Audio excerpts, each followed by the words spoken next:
Hello, everybody. I'm Yoli Medina. I'm a civil attorney, not a criminal attorney, but I have an interest in true crime. And for those of you who don't know me, I practice medical malpractice, which is far from true crime. But I've always had an interest in true crime, and I'm following the Bryan Kohberger case, also known as the Idaho 4 case. And for those of you who aren't familiar with the case, this is a case where 4 students at the University of Idaho were unalived brutally in a house near the university. And Bryan Kohberger was arrested for the crimes, and he's standing trial. He's going to stand trial for these crimes, I believe, in July. In any event, the 911 call to report the unaliving of the students was just released, and also there was some text released between the 2 surviving roommates, because there were 2 surviving roommates, and we'll just refer to them by DM and BF. So I wanted to talk about that and give my opinion on what might have occurred. So first of all, I'm going to show you the state's motion in limine to, let's see. Okay, this is the state's motion in limine to admit certain text messages between the 2 surviving roommates.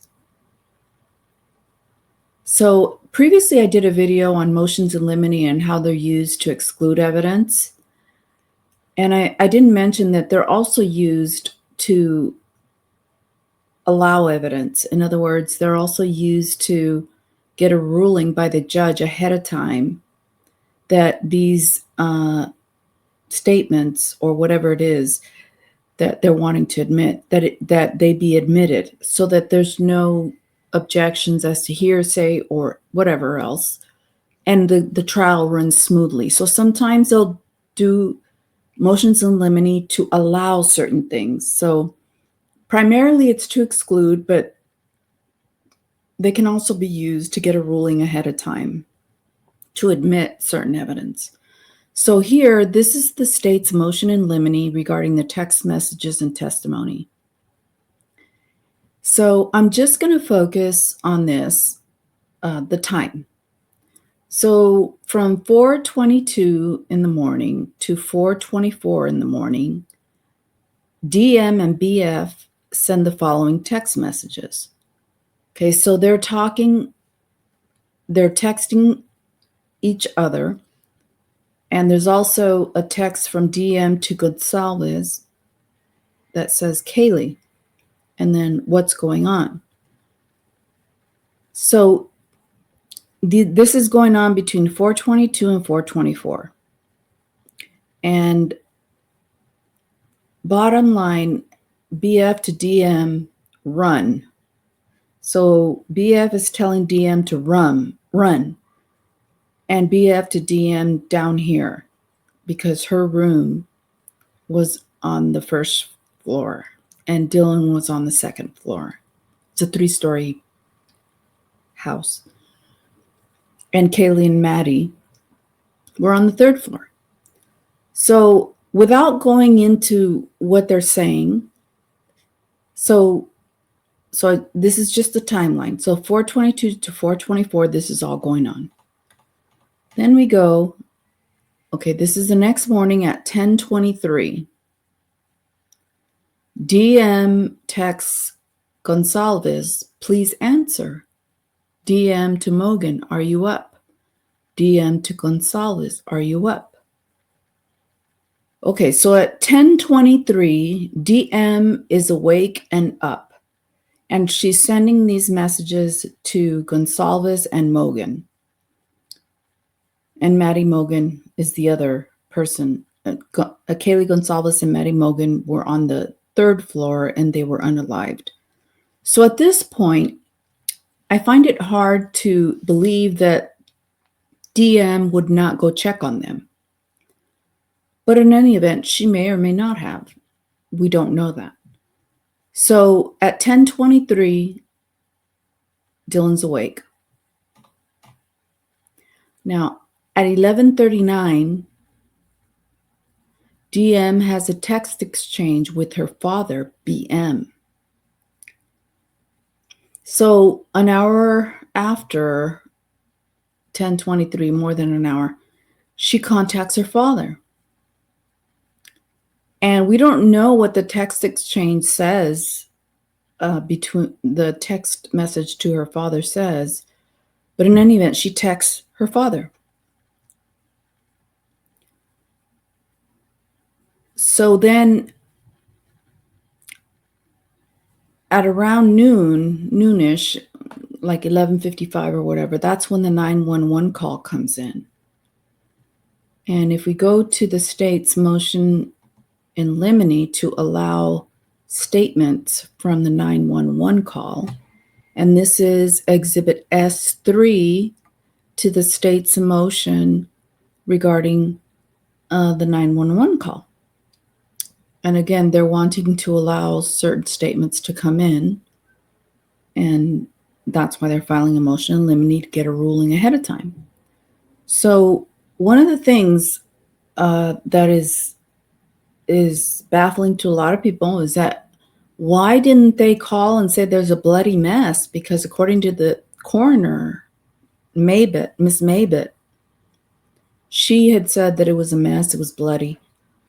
And so people are saying, well, what the heck? They didn't mention that. And so A1, who is a female, and there's a key to this up above. So A1 is a woman. And I'm just going to focus on this sentence or this statement. One of the roommates who's passed out and she was drunk last night and she's not waking up. And that was in response to the 911 dispatch operator, who's Q, and we can look up to that. Q is dispatch. And that is in response to, okay, and tell me exactly what's going on. So that's the response that the dispatcher got, was that the roommate is passed out. She was drunk last night, not waking up. So to me, these words, drunk, passed out, not waking up, they mean something. Because I find it very hard to believe that that DM didn't go check on her roommates. She might have, and maybe she called her father about it, because she did text her father, excuse me. And perhaps she had advice on how to report this, because it was probably a very traumatic experience. And I know that the 911 audio is out, but that's terrible. It's an awful thing. So, we also know that there were previous reports of noise complaints from that house where all of this occurred. And the roommates, were drinking, and, perhaps Dylan or DM and BF were afraid of getting in trouble. And while I think they should have called 911, and I'll stop sharing this. I think they should have called 911. They didn't. And they didn't because DM was drunk. And I did a prior video on the unreliability of Dylan because she was drunk. And so the school has strict policies. And in fact, there are body cam videos where the police say we might report this to the school, to the University of Idaho, violating student conduct rules. So, and again, remember what I said, that the drunk and unconscious, they reported it that way. So now I want to go to the amnesty policy that the University of Idaho has. And let me show it.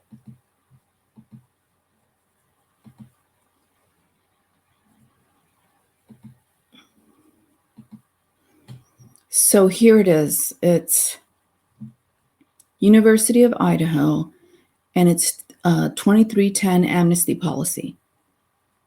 And I'm just going to read the general part of it. It says, this policy aims to remove the barriers that may prevent any student from seeking emergency medical attention by providing an opportunity for the students to intervene. Not the students, I'm sorry. Let me read that again. I'm sorry, my eyes are bad. Okay, this policy aims to remove the barriers that may prevent any student from seeking emergency medical attention by providing an opportunity for the university to intervene in a caring and non-punitive manner. The goal is to reduce the potential risk of alcohol and or drug-related injuries and deaths, and increase the likelihood that students will seek medical attention in crisis situations. Okay, so that's just the general statement of the policy. Now, what I think applies here is B2. And it says, a bystander student who has engaged in drug or alcohol consumption. And we know that DM, in her statement to the police, has said that she was drunk. Okay, so let me read that again. A bystander student who has engaged in drug or alcohol consumption and who seeks emergency medical attention for someone else or tries to actively engage in assistance for someone else for that person's drug or alcohol-related consumption will not be sanctioned for violating drug and alcohol consumption prohibitions found in the Student Code of Conduct related to his or her own consumption, but will be invited to meet with the dean of students. So, stop sharing that. And I'm going to put that policy in the description box in the video so you can look it up and look at it in its totality. And you can make what you want of it. But I think, and this is just my opinion, I think that, yeah, something terrible happened, whether it happened at 4:30, 4:20 in the morning when the two surviving roommates were texting. I don't know. But the state is wanting to prove a timeline. And these texts and the 911 call establish some kind of timeline for the state. Okay. Now, this has nothing to do with whether or not Brian Kohberger committed these crimes, because, well, so far anyway, because from what I've seen, I haven't seen anybody say there was a guy, I heard the name Brian, or there was a guy named Brian. There was only the mention of a man, and that was after they reported it as a drunk, passed out roommate. And so I think that it's likely that DM at around 10:23 or whenever that text was, she probably went and checked on the roommates. And it was probably very, very traumatic. And she probably thought, I'm going to get in trouble because I was drunk. And so what do you do in that situation? Do you call 911? Well, I would have, but I mean, I don't know exactly how I would have felt if I had seen students or roommates that were unalived by stabbing or just bloody mess. So she calls her father. So at 11:30, so we have 10:23 or so, she's texting the roommates and they don't answer. And so it's likely she went to go see what's going on. I mean, that's just my opinion. I mean, I don't think she went outside and sat there for an hour in between 10:23 and 11:30 when 11:30ish when she texted her father. I don't think she went out there and sat outside and didn't check on anybody. I think she probably did check, and it was horrible. And so she called, texted her father. We don't know what was said, but in any event, I believe that the roommates had some assistance in reporting this incident. And that policy, that amnesty policy, is there for a reason. The reason is to make sure that people get students get medical care, and the person reporting doesn't have to worry about getting in trouble because there's a student code of conduct. And in this case, I feel that, not I feel, it's my opinion that perhaps in between 10:23 when she was texting the roommates and 11:30ish when she texted her father, she may have had some advice or even some contact with the university.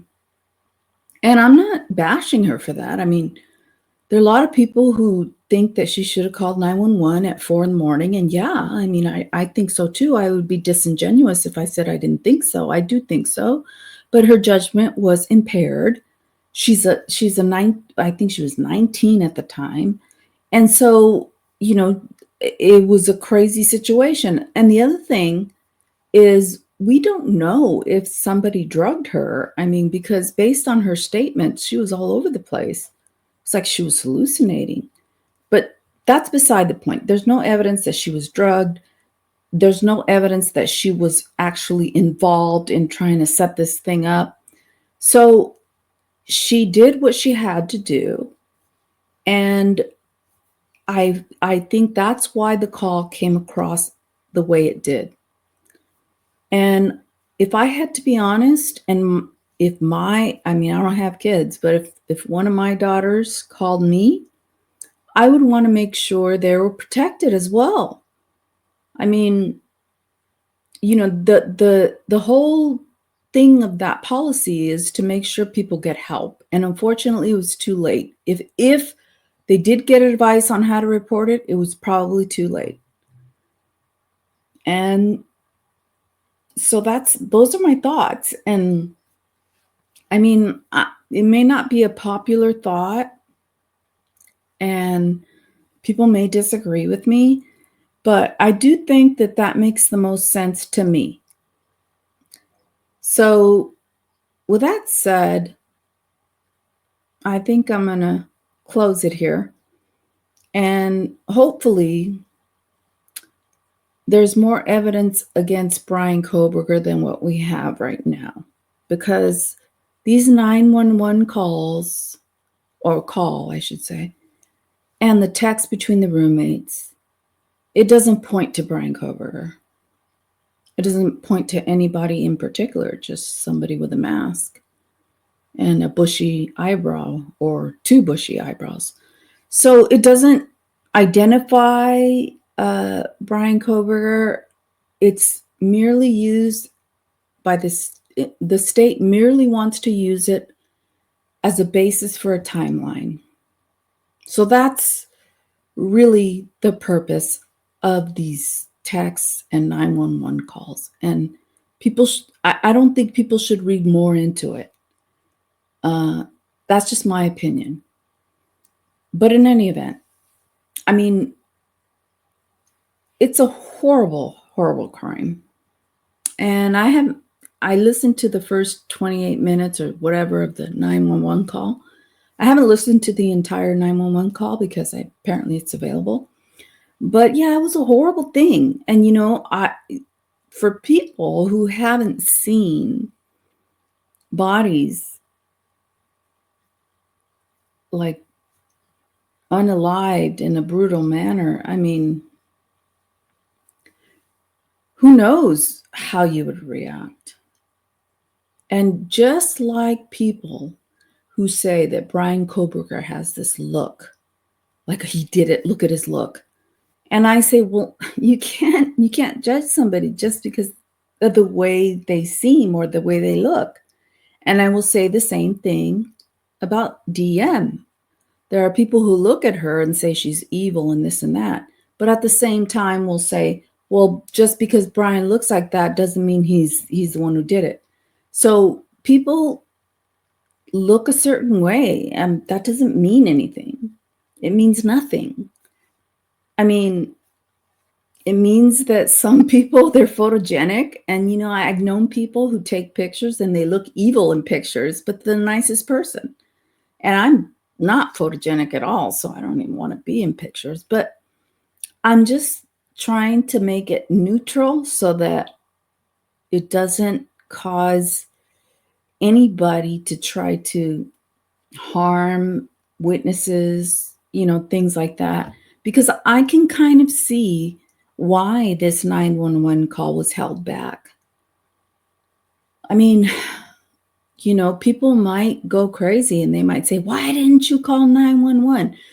And so now that the emotion has somewhat died down, it's probably good time to release it. And I mean, it's going to come out anyway. Because usually 911 calls, when they're reporting the unaliving in a criminal case, they usually come out in the trial. So, that's the reality. So in any event, those are my thoughts. Let me know what you think. And if I'm really off base, let me know what you think. Because, sometimes you get really rooted into these cases and it's almost like you can't be objective. But I'm trying to be objective. I'm trying to give an explanation that makes the most sense. In any event, I'll see you guys on the next video.